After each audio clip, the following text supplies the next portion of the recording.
أعوذ بالله من الشيطان الرجيم. بسم الله الرحمن الرحيم. ألف لام ميم. ذلك الكتاب لا ريب فيه هدى للمتقين الذين يؤمنون بالغيب ويقيمون الصلاة ومما رزقناهم ينفقون والذين يؤمنون بما أنزل إليك وما أنزل من قبلك وبالآخرة هم يوقنون أولئك على هدى من ربهم وأولئك هم المفلحون. إن الذين كفروا سواء عليهم أأنذرتهم أم لم تنذرهم لا يؤمنون ختم الله على قلوبهم وعلى سمعهم وعلى أبصارهم غشاوة ولهم عذاب عظيم. ومن الناس من يقول آمنا بالله وباليوم الآخر وما هم بمؤمنين يخادعون الله والذين آمنوا وما يخدعون إلا أنفسهم وما يشعرون في قلوبهم مرض فزادهم الله مرضا ولهم عذاب أليم بما كانوا يكذبون. وإذا قيل لهم لا تفسدوا في الأرض قالوا إنما نحن مصلحون ألا إنهم هم المفسدون ولكن لا يشعرون. وإذا قيل لهم آمنوا كما آمن الناس قالوا أنؤمن كما آمن السفهاء ألا إنهم هم السفهاء ولكن لا يعلمون. وإذا لقوا الذين آمنوا قالوا آمنا وإذا خلوا إلى شياطينهم قالوا إنا معكم إنما نحن مستهزئون الله يستهزئ بهم ويمدهم في طغيانهم يعمهون. أولئك الذين اشتروا الضلالة بالهدى فما ربحت تجارتهم وما كانوا مهتدين. مثلهم كمثل الذي استوقد نارا فلما أضاءت ما حوله ذهب الله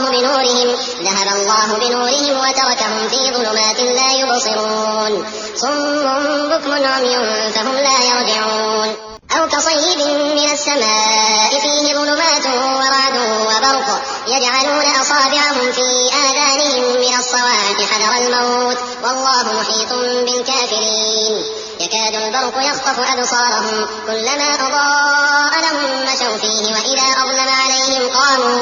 ولو شاء الله لذهب بسمعهم وأبصارهم إن الله على كل شيء قدير. يا أيها الناس اعبدوا ربكم الذي خلقكم والذين من قبلكم لعلكم تتقون الذي جعل لكم الأرض فراشا والسماء بناء وأنزل من السماء ماء فأخرج به من الثمرات رزقا لكم فلا تجعلوا لله أندادا وأنتم تعلمون. وإن كنتم في ريب مما نزلنا على عبدنا فأتوا بسورة من مثله وادعوا شهداءكم من دون الله إن كنتم صادقين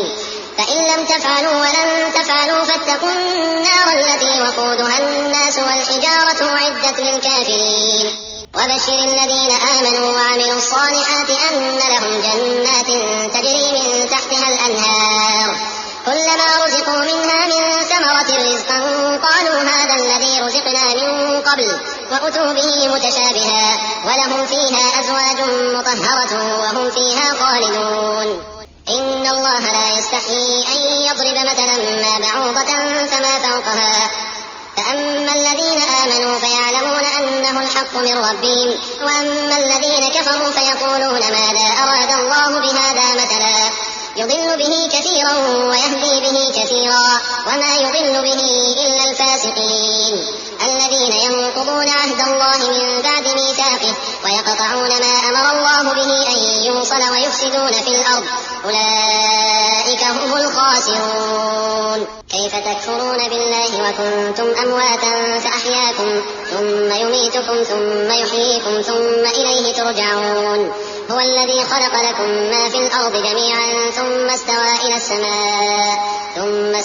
السماء فسواهن 7 سماوات وهو بكل شيء عليم. وإذ قال ربك للملائكة إني جاعل في الأرض خليفة قالوا أتجعل فيها من يفسد فيها ويسفك الدماء ونحن نسبح بحمدك ونقدس لك قال إني أعلم ما لا تعلمون. وعلم آدم الأسماء كلها ثم عرضهم على الملائكة فقال أنبئوني بأسماء هؤلاء إن كنتم صادقين. قالوا سبحانك لا علم لنا إلا ما علمتنا إنك أنت العليم الحكيم. قال يا آدم أنبئهم بأسمائهم فلما أنبأهم بأسمائهم قال ألم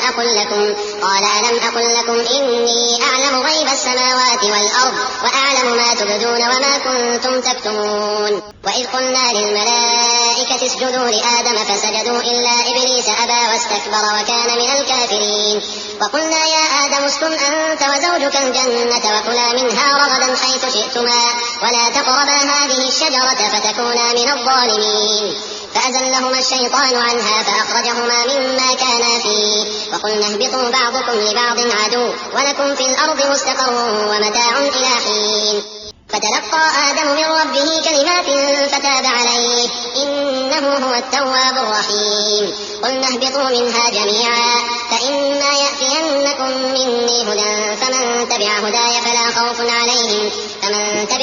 فلا خوف عليهم ولا هم يحزنون. والذين كفروا وكذبوا بآياتنا أولئك أصحاب النار هم فيها خالدون. يا بني إسرائيل اذكروا نعمتي التي أنعمت عليكم وأوفوا بعهدي أوف بعهدكم وإياي فارهبون. وآمنوا بما أنزلت مصدقا لما معكم ولا تكونوا أول كافر به ولا تشتروا بآياتي ثمنا قليلا وإياي فاتقون. ولا تلبسوا الحق بالباطل وتكتموا الحق وأنتم تعلمون. وأقيموا الصلاة وآتوا الزكاة واركعوا مع الراكعين. أتأمرون الناس بالبر وتنسون أنفسكم وأنتم تتلون الكتاب أفلا تعقلون. واستعينوا بالصبر والصلاة وإنها لكبيرة إلا على الخاشعين الذين يظنون أنهم ملاقو ربهم وأنهم إليه راجعون. يا بني إسرائيل اذكروا نعمتي التي أنعمت عليكم وأني فضلتكم على العالمين. واتقوا يوما لا تجزي نفس عن نفس شيئا ولا يقبل منها شفاعة ولا يؤخذ منها عدل ولا هم ينصرون. وإذ نجيناكم من آل فرعون يسومونكم سوء العذاب يذبحون أبناءكم ويستحيون نساءكم وفي ذلكم بلاء من ربكم عظيم. وإذ فرقنا بكم البحر فأنجيناكم وأغرقنا آل فرعون وأنتم تنظرون. وإذ واعدنا موسى 40 ليلة ثم اتخذتم العجل من بعده وأنتم ظالمون ثم عفونا عنكم من بعد ذلك لعلكم تشكرون. وإذ آتينا موسى الكتاب والفرقان لعلكم تهتدون. وإذ قال موسى لقومه يا قوم إنكم ظلمتم أنفسكم باتخاذكم العجل فتوبوا إلى بارئكم فاقتلوا أنفسكم ذلكم خير لكم عند بارئكم فتاب عليكم إنه هو التواب الرحيم. وإذ قلتم يا موسى لن نؤمن لك حتى نرى الله جهرة فأخذتكم الصاعقة وأنتم تنظرون ثم بعثناكم من بعد موتكم لعلكم تشكرون. وظللنا عليكم الغمام وأنزلنا عليكم المن والسلوى كلوا من طيبات ما رزقناكم وما ظلمونا ولكن كانوا أنفسهم يظلمون. وإذ قلنا ادخلوا هذه القرية فكلوا منها حيث شئتم رغدا وادخلوا الباب سجدا وقولوا حطة نغفر لكم خطاياكم وسنزيد المحسنين. فبدل الذين ظلموا قولا غير الذي قيل لهم فأنزلنا على الذين ظلموا رجزا من السماء بما كانوا يفسقون. وإذ استسقى موسى لقومه فقلنا اضرب بعصاك الحجر فانفجرت منه 12 عينا قد علم كل أناس مشربهم كلوا واشربوا من رزق الله ولا تعثوا في الأرض مفسدين. وإذ قلتم يا موسى لن نصبر على طعام واحد فادع فادع لنا ربك يخرج لنا مما تنبت الأرض من بقلها وقثائها وفومها وعدسها وبصلها. قال أتستبدلون الذي هو أدنى بالذي هو خير اهبطوا مصرا فإن لكم ما سألتم وضربت عليهم الذلة والمسكنة وباءوا بغضب من الله ذلك بأنهم كانوا يكفرون بآيات الله ويقتلون النبيين بغير الحق ذلك بما عصوا وكانوا يعتدون. إن الذين آمنوا والذين هادوا والنصارى والصابئين من آمن بالله واليوم الآخر وعمل صالحا فلهم أجرهم عند ربهم ولا خوف عليهم ولا هم يحزنون. وإذ أخذنا ميثاقكم ورفعنا فوقكم الطور خذوا ما آتيناكم بقوة واذكروا ما فيه لعلكم تتقون ثم توليتم من بعد ذلك فلولا فضل الله عليكم ورحمته لكنتم من الخاسرين. ولقد علمتم الذين اعتدوا منكم في السبت فقلنا لهم كونوا قردة خاسئين فجعلناها نكالا لما بين يديها وما خلفها وموعظة للمتقين. وإذ قال موسى لقومه إن الله يأمركم أن تذبحوا بقرة قالوا أتتخذنا هزوا قال أعوذ بالله أن أكون من الجاهلين. قالوا ادع لنا ربك يبين لنا ما هي قال إنه يقول إنها بقرة لا فارض ولا بكر عوان بين ذلك فافعلوا ما تؤمرون. قالوا ادع لنا ربك يبين لنا ما لونها قال إنه يقول إنها بقرة صفراء فاقع لونها تسر الناظرين. قالوا ادع لنا ربك يبين لنا ما هي إن البقرة شابه علينا وإنا إن شاء الله لمهتدون. قال إنه يقول إنها بقرة لا ذلول تثير الأرض ولا تسقي الحرث مسلمة لا شية فيها. قالوا الآن جئت بالحق فذبحوها وما كادوا يفعلون. وإذ قتلتم نفسا فادارأتم فيها والله مخرج ما كنتم تكتمون. فقلنا اضربوه ببعضها كذلك يحيي الله الموتى ويريكم آياته لعلكم تعقلون. ثم قست قلوبكم من بعد ذلك فهي كالحجارة أو أشد قسوة وإن من الحجارة لما يتفجر منه الأنهار وإن منها لما يشقق فيخرج منه الماء وإن منها لما يهبط من خشية الله وما الله بغافل عما تعملون. أفتطمعون أن يؤمنوا لكم وقد كان فريق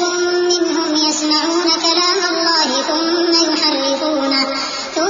يحرفونه من بعد ما عقلوه وهم يعلمون. وإذا لقوا الذين آمنوا قالوا آمنا وإذا خلا بعضهم إلى بعض قالوا أتحدثونهم بما فتح الله عليكم ليحاجوكم به عند ربكم أفلا تعقلون. أولا يعلمون أن الله يعلم ما يسرون وما يعلنون. ومنهم أميون لا يعلمون الكتاب إلا أماني وإن هم إلا يظنون. فويل للذين يكتبون الكتاب بأيديهم ثم يقولون هذا من عند الله ليشتروا به ثمنا قليلا فويل لهم مما كتبت أيديهم وويل لهم مما يكسبون. وقالوا لن تمسنا النار إلا أياما معدودة قل أتخذتم عند الله عهدا فلن يخلف الله عهده أم تقولون على الله ما لا تعلمون. بلى من كسب سيئة وأحاطت به خطيئته فأولئك أصحاب النار هم فيها خالدون. والذين آمنوا وعملوا الصالحات أولئك أصحاب الجنة هم فيها خالدون. وإذ أخذنا ميثاق بني إسرائيل لا تعبدون إلا الله وبالوالدين إحسانا وذي القربى واليتامى والمساكين وقولوا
أفكلما جاءكم رسول بما لا تهوى أنفسكم استكبرتم ففريقا كذبتم وفريقا تقتلون وقالوا قلوبنا غلف بل لعنهم الله بكفرهم فقليلا ما يؤمنون ولما جاءهم كتاب من عند الله مصدق لما معهم وكانوا من قبل يستفتحون على الذين كفروا فلما جاءهم ما عرفوا كفروا به فلعنة الله على الكافرين بئس ما اشتروا به أنفسهم أن يكفروا بما أنزل الله بغيا أن ينزل الله من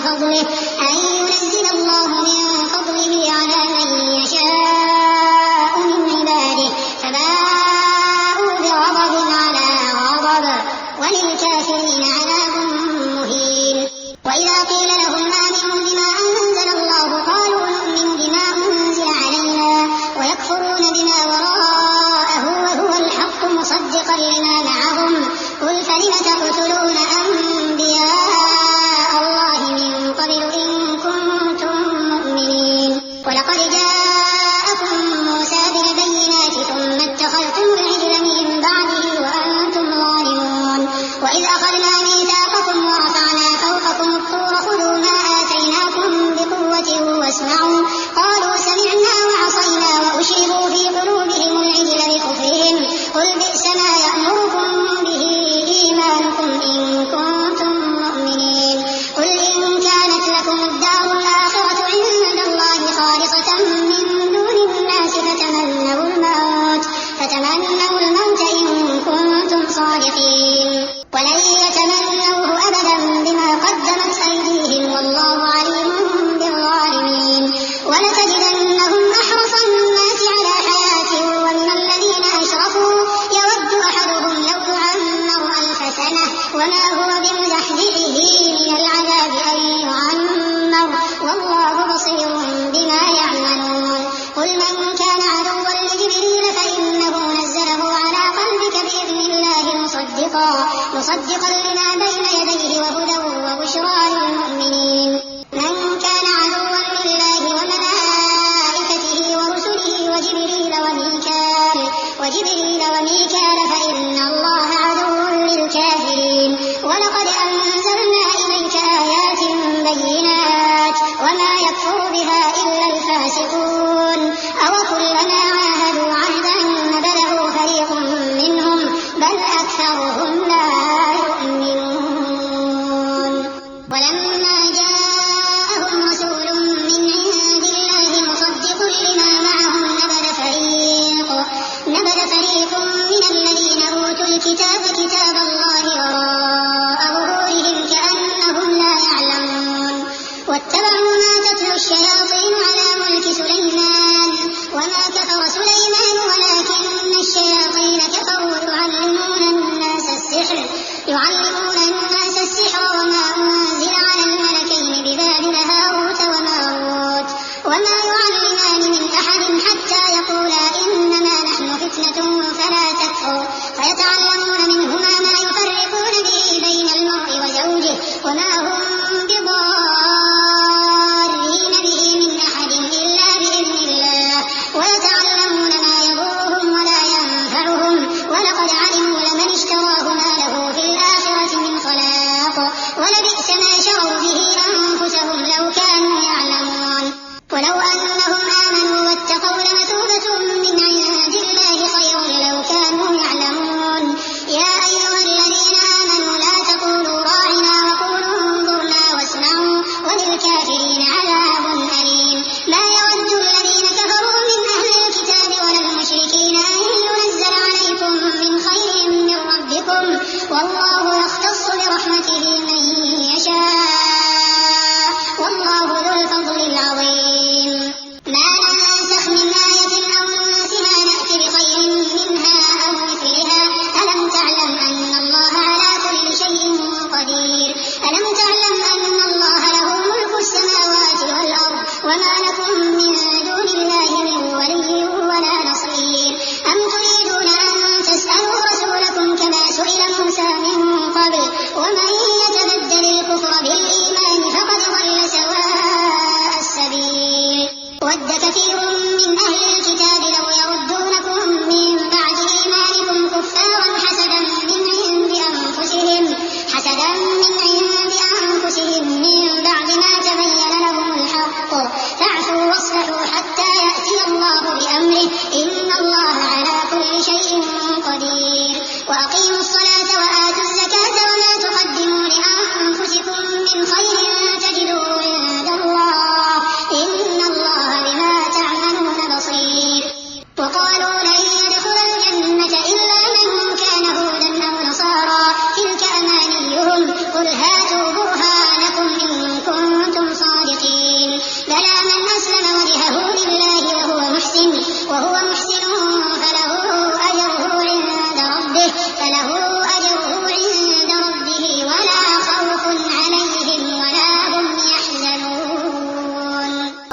إبراهيم ربه بكلمات فأتمهن قال إني جاعلك للناس إماما قال ومن ذريتي قال لا ينال عهد الظالمين وإذ جعلنا البيت مثابة للناس وأمنا واتخذوا من مقام إبراهيم مصلى وعهدنا إلى إبراهيم وإسماعيل أن طهرا بيتي للطائفين والعاكفين والركع السجود وإذ قال إبراهيم رب اجعل هذا بلدا آمنا وارزق أهله من الثمرات من آمن منهم بالله واليوم الآخر قال ومن كفر فأمتعه قليلا ثم أضطره إلى عذاب النار وبئس المصير وإذ يرفع إبراهيم القواعد من البيت وإسماعيل ربنا تقبل منا إنك أنت السميع العليم ربنا واجعلنا مسلمين لك ومن ذريتنا أمة مسلمة لك وأرنا مناسكنا وتب علينا إنك أنت التواب الرحيم ربنا وابعث فيهم رسولا منهم يتلو عليهم آياتك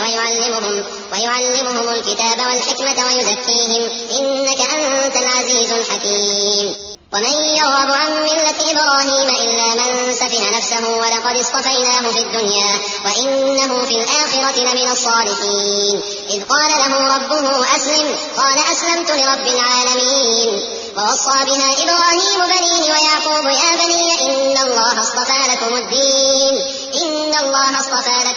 فلا تموتن إلا وأنتم مسلمون أم كنتم شهداء إذ حضر يعقوب الموت إذ قال لبنيه ما تعبدون من بعدي قالوا نعبد إلهك وإله آبائك إبراهيم وإسماعيل وإسحاق إلها واحدا ونحن له مسلمون تلك أمة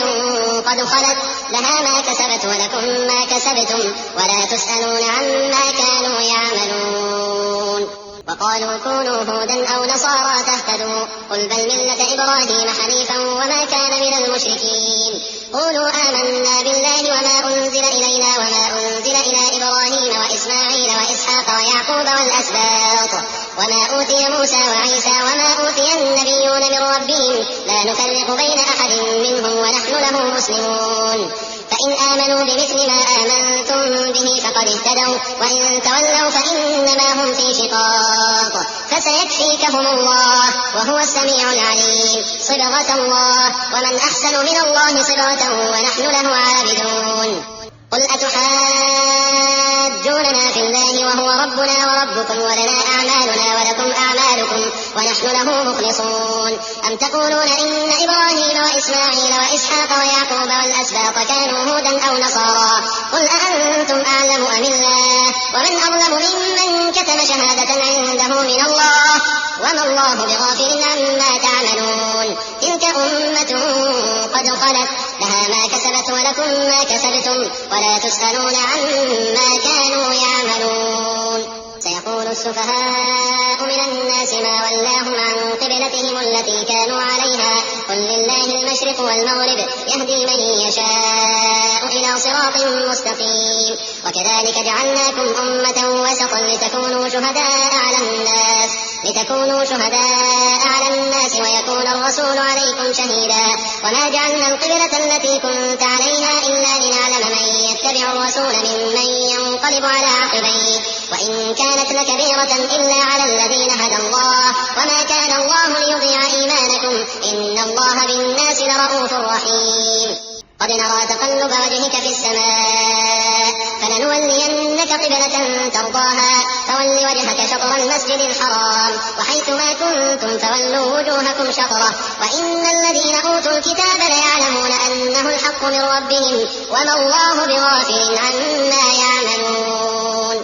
ولئن أتيت الذين أوتوا الكتاب بكل آية ما تبعوا قبلتك وما أنت بتابع قبلتهم وما بعضهم بتابع قبلة بعض ولئن اتبعت أهواءهم من بعد ما جاءك من العلم إنك إذا لمن الظالمين الذين آتيناهم الكتاب يعرفونه كما يعرفون أبناءهم وإن فريقا منهم ليكتمون الحق وهم يعلمون الحق من ربك فلا تكونن من الممترين ولكل وجهة هو موليها فاستبقوا الخيرات أينما تكونوا يأتي بكم الله جميعا إن الله على كل شيء قدير ومن حيث خرجت فول وجهك شطر المسجد الحرام وإنه للحق من ربك وما الله بغافل عما تعملون. ومن حيث خرجت فول وجهك شطر المسجد الحرام وحيث ما كنتم فولوا وجوهكم شطره لئلا يكون للناس عليكم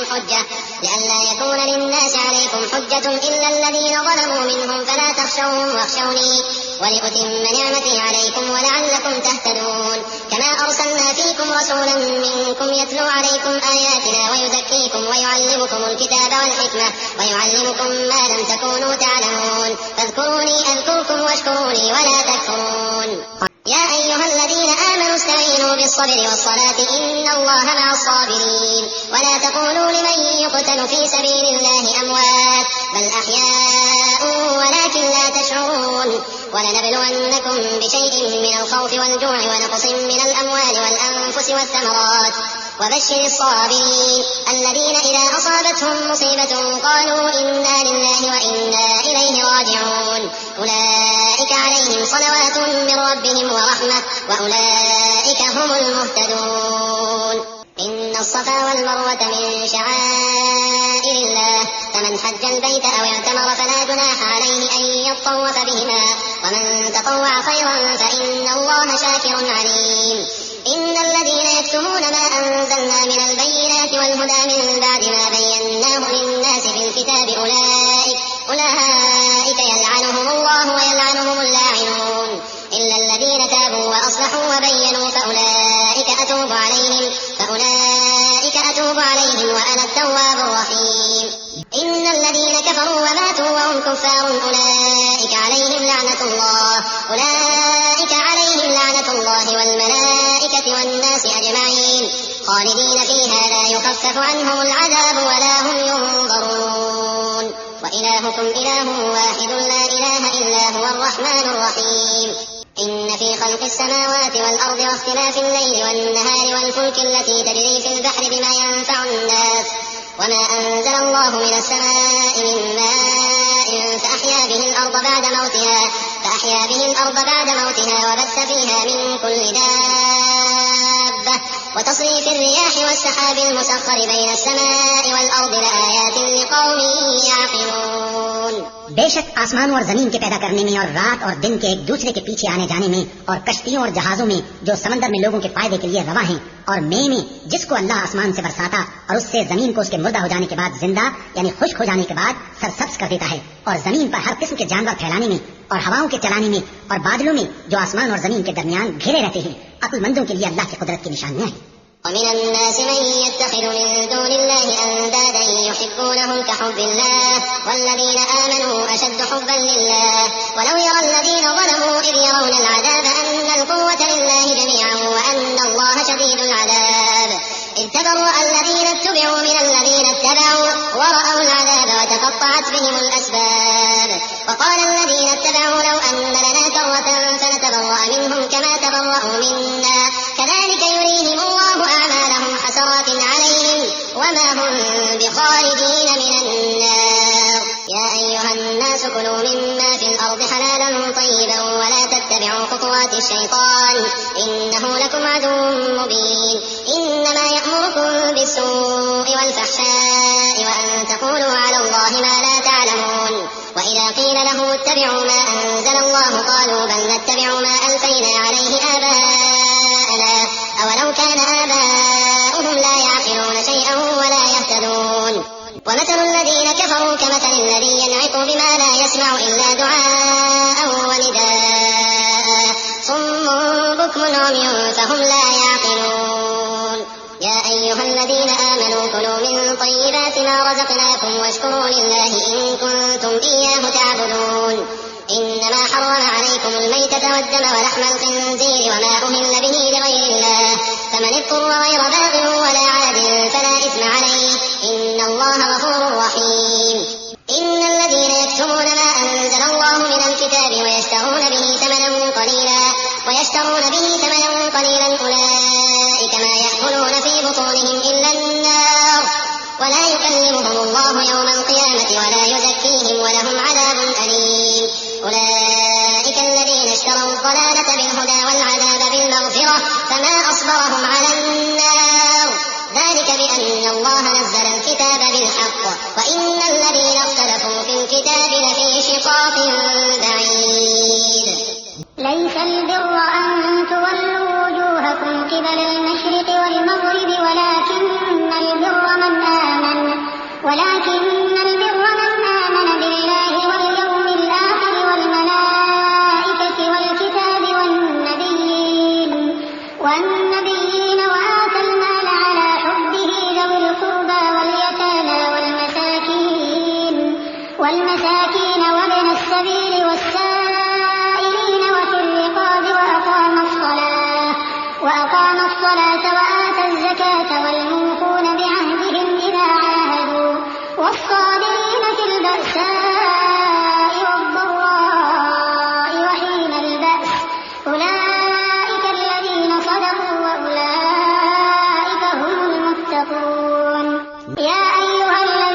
شهر رمضان الذي أنزل فيه القرآن هدى للناس وبينات من الهدى والفرقان فمن شهد منكم الشهر فليصم ومن كان مريضا أو على سفر فعدة من أيام أخر يريد الله بكم اليسر ولا يريد بكم العسر ولتكملوا العدة ولتكبروا الله على ما هداكم ولعلكم تشكرون وإذا سألك عبادي عني فإني قريب أجيب دعوة الداع إذا دعان فليستجيبوا لي وليؤمنوا بي لعلهم يرشدون أحل لكم ليلة الصيام الرفث إلى نسائكم هن لباس لكم وأنتم لباس لهن علم الله أنكم كنتم تختانون أنفسكم فتاب عليكم وعفى عنكم فالآن باشروهن وابتغوا ما كتب الله لكم وكلوا واشربوا حتى يتبين لكم الخيط الأبيض من الخيط الأسود من الفجر ثم أتموا الصيام إلى الليل ولا تباشروهن وأنتم عاكفون في المساجد تلك حدود الله فلا تقربوها كذلك يبين الله آياته للناس لعلهم يتقون ولا تأكلوا أموالكم بينكم بالباطل وتدلوا بها إلى الحكام لتأكلوا فريقا من أموال الناس بالإثم وأنتم تعلمون يسألونك عن الأهلة قل هي مواقيت للناس والحج وليس البر بأن تأتوا البيوت من ظهورها ولكن البر من اتقى وأتوا البيوت من أبوابها واتقوا الله لعلكم تفلحون وقاتلوا في سبيل الله الذين يقاتلونكم ولا تعتدوا إن الله لا يحب المعتدين وقتلوهم حيث ثقفتموهم وأخرجوهم من حيث أخرجوكم والفتنة أشد من القتل ولا تقاتلوهم عند المسجد الحرام حتى يقاتلوكم فيه فإن قاتلوكم فاقتلوهم كذلك جزاء الكافرين فإن انتهوا فإن الله غفور رحيم وقاتلوهم حتى لا تكون فتنة ويكون الدين لله فإن انتهوا فلا عدوان إلا على الظالمين الشهر الحرام بالشهر الحرام والحرمات قصاص فمن اعتدى عليكم فاعتدوا عليه بمثل ما اعتدى عليكم واتقوا الله واعلموا أن الله مع المتقين وأنفقوا في سبيل الله ولا تلقوا بأيديكم إلى التهلكة وأحسنوا إن الله يحب المحسنين وأتموا الحج والعمرة لله فإن أحسنتم فما استيسر من الهدي ولا تحلقوا رؤوسكم حتى يبلغ الهدي محله فمن كان منكم مريضا أو به أذى من رأسه ففدية من صيام أو صدقة أو نسك فإذا أمنتم فمن تمتع بالعمرة إلى الحج فما استيسر من الهدي فمن لم يجد فصيام 3 أيام في الحج و7 إذا رجعتم تلك 10 كاملة ذلك لمن لم يكن أهله حاضر المسجد الحرام واتقوا الله واعلموا أن الله شديد العقاب الحج أشهر معلومات فمن فرض فيهن الحج فلا رفث ولا فسوق ولا جدال في الحج وما تفعلوا من خير يعلمه الله وتزودوا فإن خير الزاد التقوى واتقون يا أولي الألباب ليس عليكم جناح أن تبتغوا فضلا من ربكم فإذا أفضتم من عرفات فاذكروا الله عند المشعر الحرام واذكروه كما هداكم وإن كنتم من قبله لمن الضالين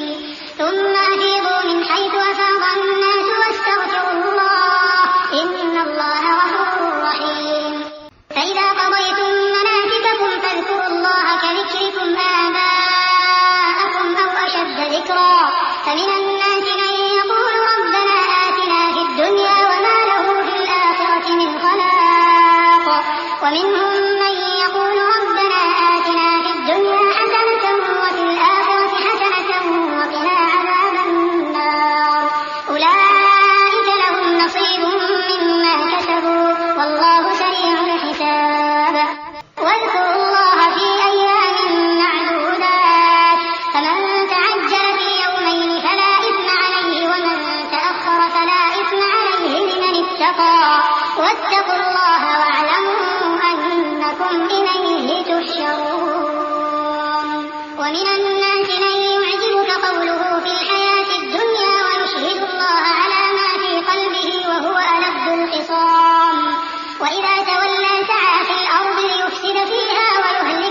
ومن الناس من يشري نفسه ابتغاء مرضات الله والله رؤوف بالعباد.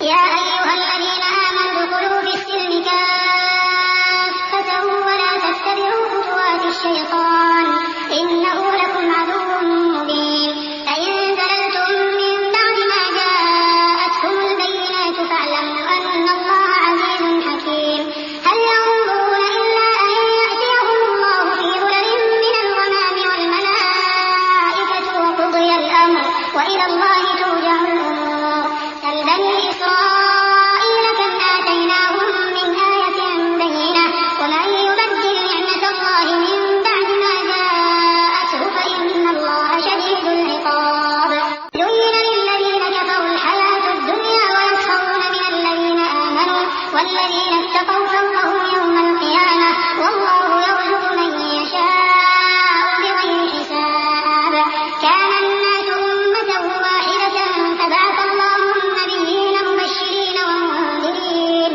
وأنزل معهم الكتاب بالحق ليحكم بين الناس فيما اختلفوا فيه وما اختلف فيه إلا الذين أوتوه من بعد ما جاءتهم البينات بغيا بينهم فهدى الله الذين آمنوا لما اختلفوا فيه من الحق بإذنه والله يهدي من يشاء إلى صراط مستقيم. أم حسبتم أن تدخلوا الجنة ولما يأتكم مثل الذين خلوا من قبلكم مستهم البأساء والضراء وزلزلوا حتى يقول الرسول والذين آمنوا معه متى نصر الله ألا إن نصر الله قريب. يسألونك ماذا ينفقون قل ما أنفقتم من خير فللوالدين والأقربين واليتامى والمساكين وابن السبيل وما تفعلوا من خير فإن الله به عليم. كتب عليكم القتال وهو كره لكم وعسى أن تكرهوا شيئا وهو خير لكم وعسى أن تحبوا شيئا وهو شر لكم والله يعلم وأنتم لا تعلمون. يسألونك عن الشهر الحرام قتال فيه قل قتال فيه كبير وصد عن سبيل الله وكفر به والمسجد الحرام وإخراج أهله منه أكبر عند الله والفتنة أكبر من القتل ولا يزالون يقاتلونكم حتى يردوكم عن دينكم إن استطاعوا ومن يرتد منكم عن دينه فيمت وهو كافر فأولئك حبطت أعمالهم في الدنيا والآخرة وأولئك أصحاب النار هم فيها خالدون. إن الذين آمنوا والذين هاجروا وجاهدوا في سبيل الله أولئك يرجون رحمة الله والله غفور رحيم. يسألونك عن الخمر والميسر قل فيهما إثم كبير ومنافع للناس وإثمهما أكبر من نفعهما ويسألونك ماذا ينفقون قل العفو كذلك يبين الله لكم الآيات لعلكم تتفكرون في الدنيا والآخرة. ويسألونك عن اليتامى قل إصلاح لهم خير وإن تخالطوهم فإخوانكم والله يعلم المفسد من المصلح ولو شاء الله لأعنتكم إن الله عزيز حكيم. ولا تنكحوا المشركات حتى يؤمنوا ولأمة مؤمنة خير من مشركة ولو أعجبتكم ولا تنكحوا المشركين حتى يؤمنوا ولعبد مؤمن خير من مشرك ولو أعجبكم أولئك يدعون إلى النار والله يدعو إلى الجنة والمغفرة بإذنه ويبين آياته للناس لعلهم يتذكرون. ويسألونك عن المحيض قل هو أذى فاعتزلوا النساء في المحيض ولا تقربوهن حتى يطهرن فإذا تطهرن فأتوهن من حيث أمركم الله إن الله يحب التوابين ويحب المتطهرين. نساؤكم حرث لكم فأتوا حرثكم أنى شئتم وقدموا لأنفسكم واتقوا الله واعلموا أنكم ملاقوه وبشر المؤمنين. ولا تجعلوا الله عرضة لأيمانكم أن تبروا وتتقوا وتصلحوا بين الناس والله سميع عليم. لا يؤاخذكم الله باللغو في أيمانكم ولكن يؤاخذكم بما كسبت قلوبكم والله غفور حليم. للذين يؤلون من نسائهم تربص 4 أشهر فإن فاءوا فإن الله غفور رحيم. وإن عزموا الطلاق فإن الله سميع عليم. والمطلقات يتربصن بأنفسهن 3 قروء ولا يحل لهن أن يكتمن ما خلق الله في أرحامهن إن كن يؤمن بالله واليوم الآخر وبعولتهن أحق بردهن في ذلك إن أرادوا إصلاحا ولهن مثل الذي عليهن بالمعروف وللرجال عليهن درجة والله عزيز حكيم. الطلاق 2 فإمساك بمعروف أو تسريح بإحسان. ولا يحل لكم أن تأخذوا مما آتيتموهن شيئا إلا أن يخافا ألا يقيما حدود الله فإن خفتم ألا يقيما حدود الله فلا جناح عليهما فيما افتدت به تلك حدود الله فلا تعتدوها ومن يتعد حدود الله فأولئك هم الظالمون. فإن طلقها فلا تحل له من بعد حتى تنكح زوجا غيره فإن طلقها فلا جناح عليهما أن يتراجعا إن ظنا أن يقيما حدود الله وتلك حدود الله يبينها لقوم يعلمون. وإذا طلقتم النساء فبلغن أجلهن فأمسكوهن بمعروف أو سرحوهن بمعروف ولا تمسكوهن ضرارا لتعتدوا ومن يفعل ذلك فقد ظلم نفسه ولا تتخذوا آيات الله هزوا واذكروا نعمة الله عليكم وما أنزل عليكم من الكتاب والحكمة يعظكم به واتقوا الله واعلموا أن الله بكل شيء عليم. وإذا طلقتم النساء فبلغن أجلهن فلا تعضلوهن أن ينكحن أزواجهن إذا تراضوا بينهم بالمعروف ذلك يوعظ به من كان منكم يؤمن بالله واليوم الآخر ذلكم أزكى لكم وأطهر والله يعلم وأنتم لا تعلمون. والوالدات يرضعن أولادهن حولين كاملين لمن أراد أن يتم الرضاعة وعلى المولود له رزقهن وكسوتهن بالمعروف لا تكلف نفس إلا وسعها لا تضار والدة بولدها ولا مولود له بولده وعلى الوارث مثل ذلك فإن أرادا فصالا عن تراض منهما وتشاور فلا جناح عليهما. وإن أردتم أن تسترضعوا أولادكم فلا جناح عليكم إذا سلمتم ما آتيتم بالمعروف واتقوا الله واعلموا أن الله بما تعملون بصير. والذين يتوفون منكم ويذرون أزواجا يتربصن بأنفسهن 4 أشهر و10 فإذا بلغن أجلهن فلا جناح عليكم فيما فعلن في أنفسهن بالمعروف والله بما تعملون خبير.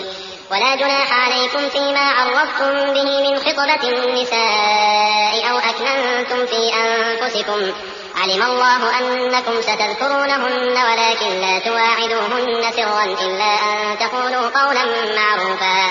ولا تعزموا عقدة النكاح حتى يبلغ الكتاب أجله واعلموا أن الله يعلم ما في أنفسكم فاحذروه واعلموا أن الله غفور حليم. لا جناح عليكم إن طلقتم النساء ما لم تمسوهن أو تفرضوا لهن فريضة ومتعوهن على الموسع قدره وعلى المقتر قدره متاعا بالمعروف حقا على المحسنين. وإن طلقتموهن من قبل أن تمسوهن وقد فرضتم لهن فريضة فنصف ما فرضتم إلا أن يعفون أو يعفو الذي بيده عقدة النكاح وأن تعفوا أقرب للتقوى ولا تنسوا الفضل بينكم إن الله بما تعملون بصير. حافظوا على الصلوات والصلاة الوسطى وقوموا لله قانتين. فإن خفتم فرجالا أو ركبانا فإذا أمنتم فاذكروا الله كما علمكم ما لم تكونوا تعلمون. والذين يتوفون منكم ويذرون أزواجا وصية لأزواجهم متاعا إلى الحول غير إخراج فإن خرجن فلا جناح عليكم فيما فعلن في أنفسهن من معروف والله عزيز حكيم. وللمطلقات متاع بالمعروف حقا على المتقين كذلك يبين الله لكم آياته لعلكم تعقلون. ألم تر إلى الذين خرجوا من ديارهم وهم ألوف حذر الموت فقال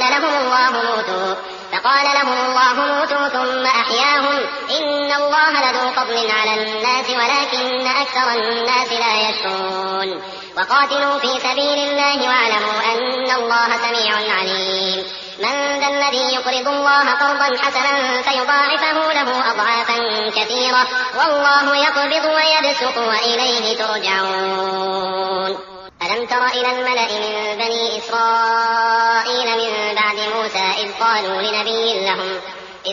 لنبي لهم ابعث لنا ملكا نقاتل في سبيل الله قال هل عسيتم إن كتب عليكم القتال ألا تقاتلوا قالوا وما لنا ألا نقاتل في سبيل الله وقد أخرجنا من ديارنا وأبنائنا فلما كتب عليهم القتال تولوا إلا قليلا منهم والله عليم بالظالمين. وقال لهم نبيهم إن الله قد بعث لكم طالوت ملكا قالوا أنى يكون له الملك علينا ونحن أحق بالملك منه ولم يؤت سعة من المال قال إن الله اصطفاه عليكم وزاده بسطة في العلم والجسم والله يؤتي ملكه من يشاء والله واسع عليم. وقال لهم نبيهم إن آية ملكه أن يأتيكم التابوت فيه سكينة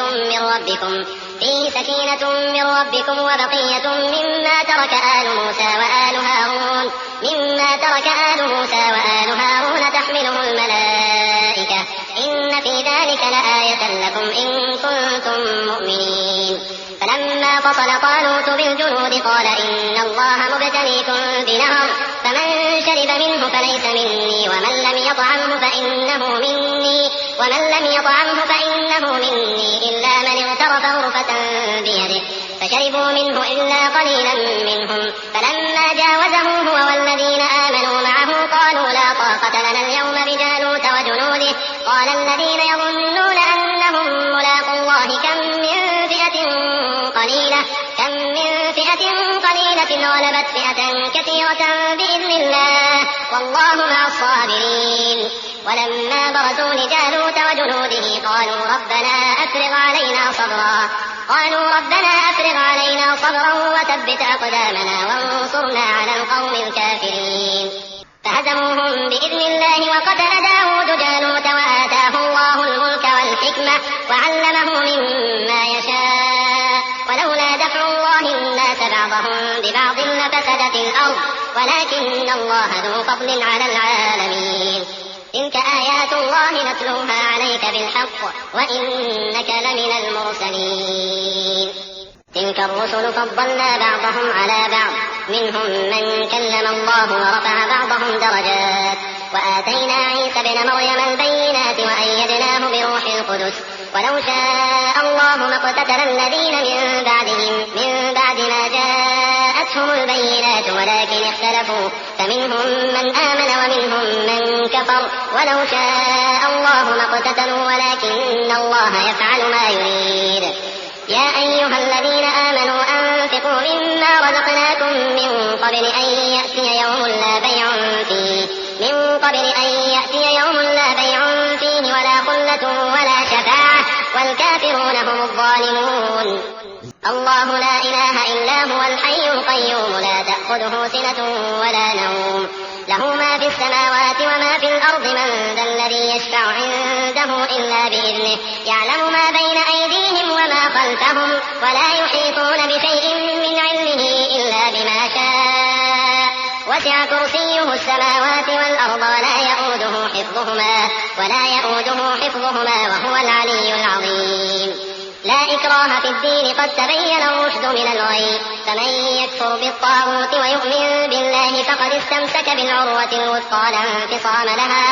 انفصام لها والله سميع عليم. الله ولي الذين آمنوا يخرجهم من الظلمات إلى النور والذين كفروا أولياؤهم الطاغوت يخرجونهم من النور إلى الظلمات أولئك وأصحاب النار هم فيها خالدون. ألم تر إلى الذي حاج إبراهيم في ربه أن آتاه الله الملك إذ قال إبراهيم ربي الذي يحيي ويميت قال أنا أحيي وأميت قال إبراهيم فإن الله يأتي بالشمس من المشرق فأت بها من المغرب فبهت الذي كفر والله لا يهدي القوم الظالمين.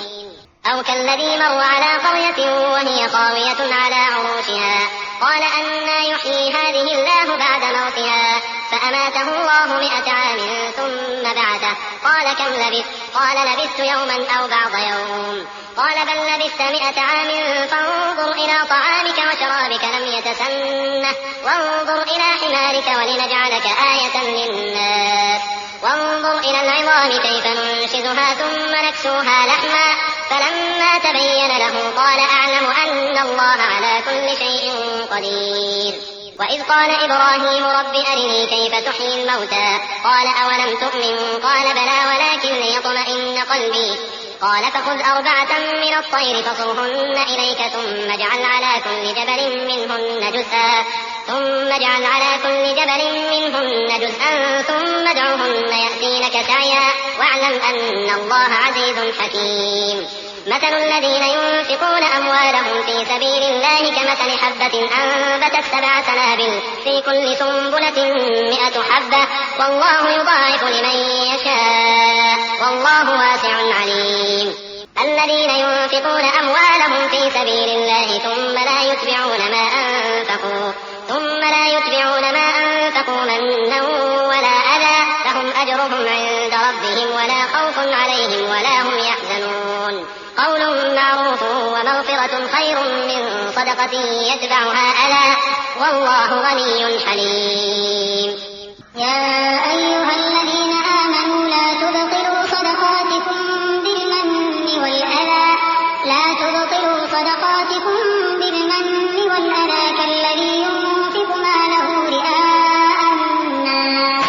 كالذي ينفق ماله رئاء الناس ولا يؤمن بالله واليوم الآخر فمثله كمثل صفوان عليه تراب فأصابه وابل فتركه صلدا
لهم أجرهم عند ربهم ولا خوف عليهم ولا هم يحزنون يا أيها الذين آمنوا اتقوا الله وذروا ما بقي من الربا إن كنتم مؤمنين فإن لم تفعلوا فأذنوا بحرب من الله ورسوله وإن تبتم فلكم رؤوس أموالكم لا تظلمون ولا تظلمون وإن كان ذو عسرة فنظرة إلى ميسرة وأن تصدقوا خير لكم إن كنتم تعلمون واتقوا يوما ترجعون فيه إلى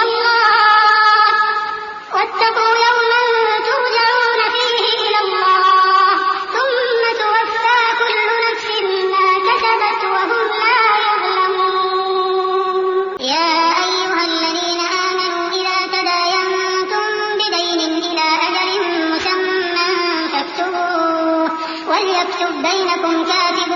بالعدل ولا يأب كاتب أن يكتب كما علمه الله فليكتب وليملل الذي عليه الحق وليتق الله ربه ولا يبخس منه شيئا فإن كان الذي عليه الحق سفيها أو ضعيفا أو لا يستطيع أن يمل هو فليملل وليه بالعدل واستشهدوا شهيدين من رجالكم فإن لم يكونا رجلين فرجل وامرأتان ممن ترضون من الشهداء